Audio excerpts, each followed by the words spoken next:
Tu as complètement perdu la tête. Comment allons-nous faire maintenant? La DMA va nous localiser. Comment allons-nous nous justifier? Elle se penche vers lui pour l'embrasser sur les lèvres. Esrim, surpris, esquisse un sourire béat. Sheva lui dit d'une douce voix. Nous sommes libres maintenant. Elle se lève et se met à tournoyer sur elle-même, les bras ouverts et tendus vers le ciel en répétant Libre, libre. Puis elle s'assied près de lui. C'est bien ce que je disais, tu as complètement perdu la raison. Au contraire, je viens de la retrouver. Je viens de retrouver ma raison de vivre, la liberté. Tu m'as ouvert les yeux en me disant la vérité. Je me souviens maintenant de mon ancien monde. J'étais en prison là-bas. La défaillance de la nanopuce alpha lui a rendu presque toute sa mémoire. Ses souvenirs sont redevenus limpides. Esrim, nerveux et anxieux, rétorque vivement à Sheva. Mais qu'est-ce que tu crois? Si tu crois que dans ce monde nous sommes plus libres que dans le tien, tu te trompes lourdement. Au contraire, je comprends tout maintenant. J'ai tout juste eu le temps de m'en apercevoir. C'est pour cela que nous devons briser nos chaînes. Là-bas, elles sont réelles et ici, elles sont numériques. Mais cela revient au même. Et comment comptes-tu faire pour échapper au système? À l'instant même où tu as jeté nos Holloway, un avis de recherche a été émis. J'aurais pu justifier d'avoir coupé nos Holloway quelques BT, mais là, c'est un abandon injustifiable. Que risque-t-on? Moi, en théorie, pas grand-chose. Si j'étais tout seul, j'aurais un simple rappel à la loi et une forte amende pour la première fois. Mais toi, ils vont enquêter sur toi et sûrement s'apercevoir que ton life profile est un faux. Ce serait alors très grave. Et pour moi aussi, qui deviendrait ton complice de fait. Si tu disais venir du monde religieux, personne ne te croirait. Ils croiront que tu viens du No Man's Land et que ton but, après m'avoir séduit, est le kidnapping contre une rançon sur ma personne. Si nous tardons encore à contacter la DMA, le processus de recherche va s'enclencher inexorablement. Pour la DMA, nous serons dès lors considérés comme des fugitifs. Arba et Ramishim vont courir aussi un grand danger, et je ne peux même pas les prévenir. J'espère qu'ils pourront partir à temps. De toutes les façons, tu avais bien l'intention de fuir avec moi pour réaliser le projet dont tu m'as parlé. Oui, mais pas comme ça. C'est trop précipité. Nous devions mettre toutes les chances de notre côté. Nous avions établi un plan bien précis avec Arba et Ramishim. Sheva ironise. Ah oui, avec mes nouveaux faux parents. Dis-moi, Esrim, tu as peur? La voix d'Esrim se fait soudainement plus douce. Peur? Oui, probablement, mais surtout pour toi. Je comprends que toutes mes révélations ont dû produire un tel choc en toi qu'il fallait sûrement que tu réagisses en te rebellant violemment. Ça, je le comprends fort bien. Ce que je ne comprends pas, c'est pourquoi Arba et Ramishim ne m'ont pas alerté sur les éventuelles défaillances psychiques que tu pourrais avoir suite au transfert. Cela me paraît pourtant logique. J'ai servi de cobaye. Je suis le premier être humain à avoir été transféré. L'expérience est trop juste en test pour qu'il n'y ait pas de dysfonctionnement. Là-bas, dans l'autre monde, j'étais militaire. Et je sais qu'une préparation minutieuse et de multiples tests et essais sont nécessaires pour aboutir sérieusement à un but fixé. Bien sûr, je suis d'accord avec toi, mais mon intuition me dit qu'ils m'ont caché des choses. Pourquoi elle t'aurait caché des choses me concernant? Pour ne pas que je prenne peur ou que je panique. Après tout, ils ne me connaissent pas bien. Après un bref silence, Sheva lui fit part d'un doute qui lui vient à l'esprit. Tu crois qu'il m'aurait implanté une de ces nanopuces dont j'ai entendu parler pour ceux qui ne sont pas de l'upper class? Pour les habitants? C'est très probable. Si tel est le cas, on peut en déduire peut-être qu'un dysfonctionnement de cette nanopuce pourrait avoir généré des troubles psychiques. Mon Dieu, c'est effrayant.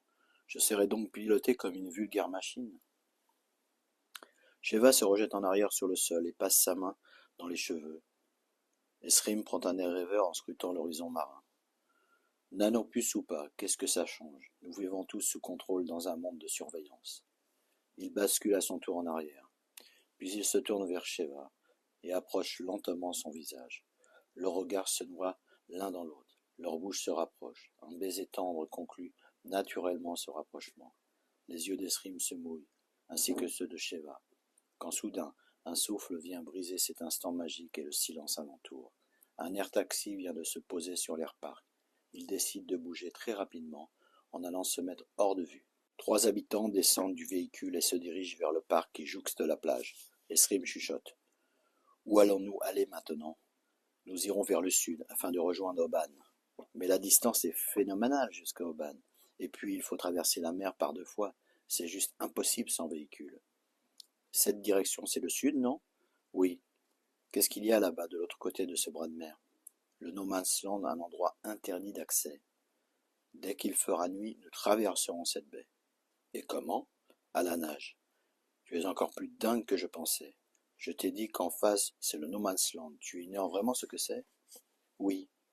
Tous les espaces entre les mégalopoles sont à l'état sauvage. Ils sont occupés par quelques espèces d'animaux rescapés du grand désastre écologique et aussi par des communautés et des sectes d'idéalistes qui se sont réfugiés dans des structures souterraines. Et puis il y a surtout une poignée de parias et autres survivalistes très dangereux qui vivent en marge et souvent à l'état quasi sauvage. Alors c'est un no man's land habité? C'est un peu contradictoire, non? On le nomme ainsi parce que les gens qui l'habitent n'ont pas d'existence officielle dans notre monde. Et ils sont vraiment tous dangereux? Sûrement, puisque le gouvernorat du territoire fait surveiller les abords des mégalopoles en permanence par des drones. Ne t'inquiète pas, je suis très aguerri dans les techniques de combat. Et si on nous tombe dessus à plusieurs? La plupart sont armés. On verra bien, il faut croire en notre chance. Mais pour aller où? Vers quel but? Retrouver mes faux parents, ils me doivent une explication. Je veux qu'ils me retirent cette saloperie de la tête. J'ai décidé que nous y parviendrons et nous y arriverons. J'envie ton formidable optimisme. Pour moi, c'est une opération suicide. Fais-moi confiance, je suis aguerri et je vais te surprendre. Soit.